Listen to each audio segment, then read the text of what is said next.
Hi guys, and welcome back to another video. This week's obviously just going to be the Desert Treasure 2 quest that's just come out. I did try a little bit of it on day 1, but obviously continued it over sort of the next few days. This video is my longest video ever that I've made. If I put everything in it, it'd be at least a couple of hours long, so I've tried to just trim it down to the major cutscenes as well as like the boss fights, but just sped up. I'll sort of be chiming back in to do some sort of talks over the boss fights to sort of say what I thought of them and sort of everything like that. Obviously, if there's something that you want to see with a bit more detail or anything like that, I have all the clips of more or less the whole quest. So obviously I'd appreciate any feedback, or if anybody wants to see anything else or anything of how I tackled things, as I tried to do a lot of this without a guide. So anyway, enjoy the next few clips where I'll be going into the first few boss fights.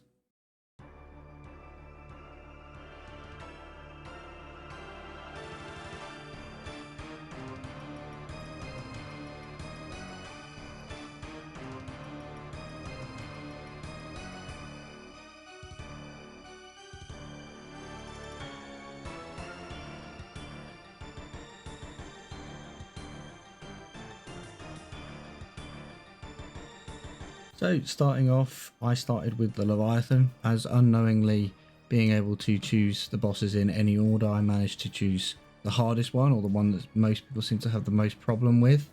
I did about 9 attempts to get this final kill. Obviously there's a variation of attacks between range, magic and mage. Range, magic and mage, well done. Rage, magic and melee. Now, the main thing you sort of have to be aware of is using the shadow spells, a bit similar to like the Abyssal Sire, to stun the Leviathan to sort of slow its attack cycle, because it sort of speeds up throughout each phase. You stun it, run around behind it, if you stand directly behind it, and then hit it with a bolt, or whatever you're using for range. You then get like an extra damage bonus, so it's really helpful for that. And then obviously what we'll see at the moment is the final phase, where it just sort of all goes a bit nuts. So you sort of I was just trying my hardest to just finish off and get the kill. Managed to get it on the 9th attempt, as I said, picking up 54 dragon javelin heads, which is not bad loot. I haven't really seen the drop tables, but I don't think that's that bad.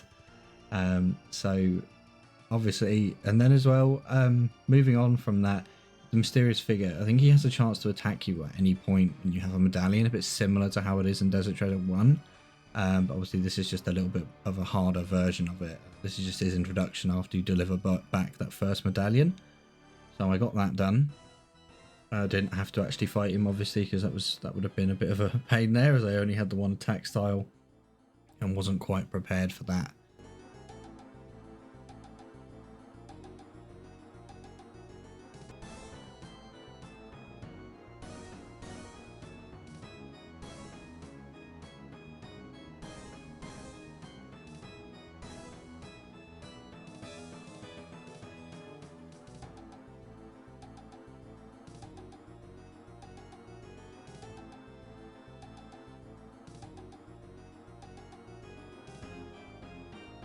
Next up we have Vardorvis.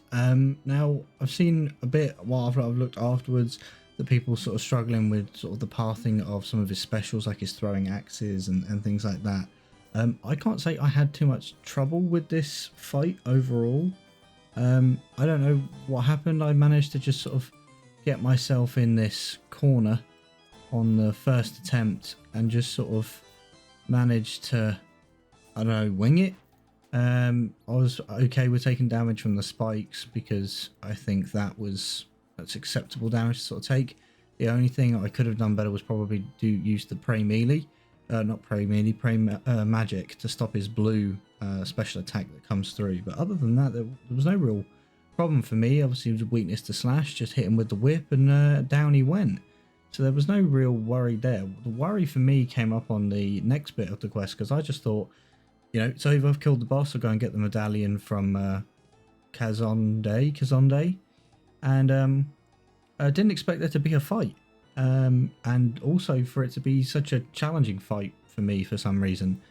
He's only classed as a demi-boss within, obviously, the guide for this, but for me this was a very, very challenging fight. I did it, I think something like 15 times or something that it took me to get this kill. Finally using range and obviously staying out of his melee distance to stop his his healing. He throws out sort of explosive spots and poison spots, but they're not just poison, they're venom. So obviously I don't have a particularly large volume of anti-venoms on the account. I did have to make some more because I went through them all. But it's just a case of sort of trying to run around, kiting him around the room a bit so that you can get that final sort of big bolt spec or whatever, because I don't think it matters necessarily how quick you're attacking. Like a lot of people I've seen are using the blowpipe, because you're sort of running away from him and getting a few tiles distance, sort of just your maximum hit seems to actually be the thing that matters. So for me, obviously that was just putting Diamond Bolt E on and hitting him and hoping that that did enough damage to get the kill.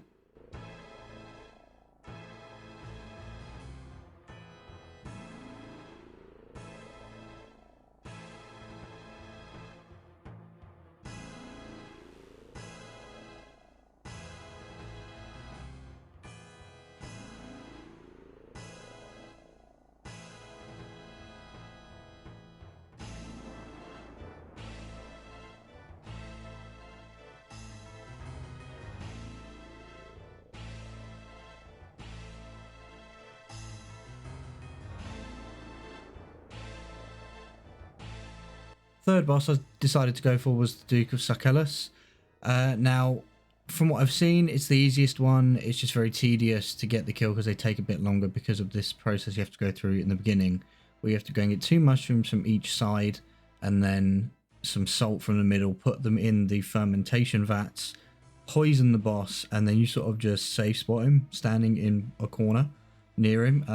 And obviously a safe spot's been found on, by this point, like day 2 or 3 of the quest being out, so it's not a particularly challenging boss. The main thing is obviously that time, as I said, because he has his eyes or appendages or whatever they are on each side that you have to sort of wait because they go in order so that you can't cross. As obviously you saw, I took a big chunk of damage from letting one of them hit me. That seems to be the main point of damage, other than avoiding the boss's attacks, which seemed to be a ground stomp that he spawns some ice. He chucks out a poison cloud, and every so many attacks he opens his eye, and if you're not behind a pillar, you take huge damage. Now he's weak to arc light for some reason, so he must be like some kind of demon, because his demon bane weapon is obviously very effective against him, but not a challenge. I could see a lot of people grinding out this boss. As I said, I've not looked at the drop table, so I don't know what ring part this drops, or if this drops the ingots or anything like that. I can see this boss being killed probably more than any other, just because it's quite easy for its relatively low hit points. It doesn't take much to be able to kill it. Obviously, you're just using an arc light and max melee setup. So yeah, there's not really much more else I can say about this. Obviously, I took a bunch of unnecessary damage by just not knowing what to do. But I can see once you sort of get used to this, it'd be very cool. I can't imagine the pet's very attractive either. Just a giant eye creature, although I did get one of my best loot drops from killing him, so can't complain at that, at least.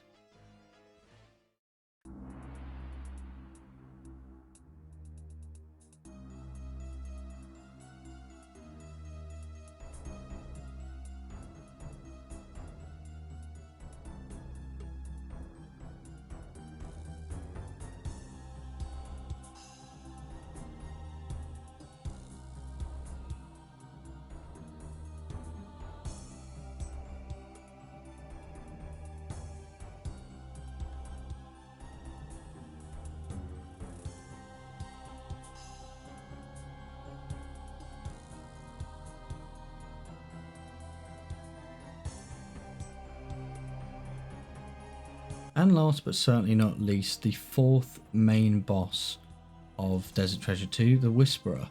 Now, this was actually the one I found the most challenging to kill. Maybe because of the prayer switching or anything like that. It's not something that I've got completely used to. But I thought I'd managed that part of it quite well. It was mainly the use of going into the Shadow Realm and stuff to obviously damage her or negate her special attacks that caused me the most amount of problems. I've seen a lot of people finding this much easier. Obviously, a lot of the people I've watched do it seem to have sort of max mage gear or close to max mage gear. Obviously using just a Trident of the Seas and trying to ice barrage it in Elite Void wasn't the most effective, but we managed to still get the kill, although it being very close. It did take 10 or so, maybe more attempts. Maybe it's just more and I just don't want to admit it. I don't know. But yeah, she's got 3 different special attacks, after which you have to sort of step away from her and freeze her, otherwise she deals massive melee damage. She has sort of patterns of attacks of all one type, mix of magic and ranged, and then the tentacles at the bottom, while also having to worry about your sanity. It's all very, very complicated, and I would seriously consider, if you're watching this as some kind of guide, you should stop and find someone that's going to go much more into detail of all the mechanics, because I'm certainly not the person to answer those questions, at least not yet. Maybe when I get a bit better, who knows.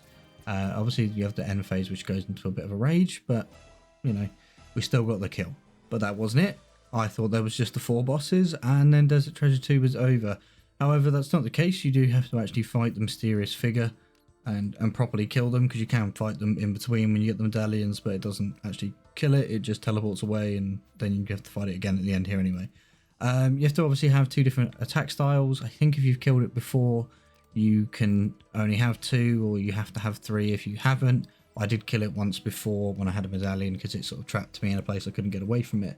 So I just went with my best sort of range defense and prayed magic the whole time to then just sort of negate everything, because melee defense is pretty easy to get, and then just sort of whipped and crossbowed it down. It's not a very challenging demi boss, if you can even call it that, but you gain the medallion from that, and then you go and finish it off. And then it's back to the temple for what I thought was the final cutscenes.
However, what I thought was completely wrong, and you have to do sort of a final 4-way demi-boss fight where you fight 4 smaller bosses back to back, closely related to sort of quest bosses from Secrets of the North and from within Desert Treasure 2.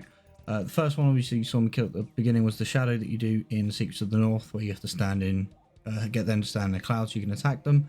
This sort of ranger one, where spawns out copies of herself and then shoots a direct target that you have to hide behind one of her remnants in order to not take damage. Unfortunately for me, a version of the demi-boss that I struggled so much with in Desert Treasure 2 reappears right at the end to give you sort of a final farewell. Again, it's just the same strategy: run around the room, try and bolt him down or arrow him down or blowpipe him down, whatever you've got, and try and avoid his massive floor attacks and the puddles that he puts on the floor. Did struggle with this, we'll admit, again, but this version is much easier than the other version because it doesn't heal 100 points in 5 seconds. That's sort of the stuff I ran into with that last one. And this last one, only one that you don't have to protect range against. The others you all do. It's a major that just spawns these like temples, not temples, portals that you have to go and kill. Otherwise it spawns little like remnant things you also have to then kill. And then it has a lightning attack, but I thought was a bit similar to Calvarian. But again, it's fairly easy to avoid. I'm doing a very poor job of it, but this was only the second or third time I got to this part, and I actually managed to do it with 4 HP remaining.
And that's it. Desert Treasure 2 complete.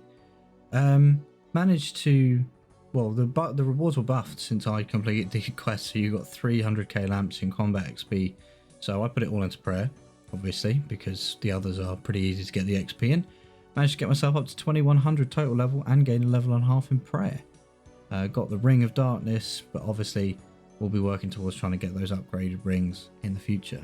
But for now, that's it for this episode. Until next time.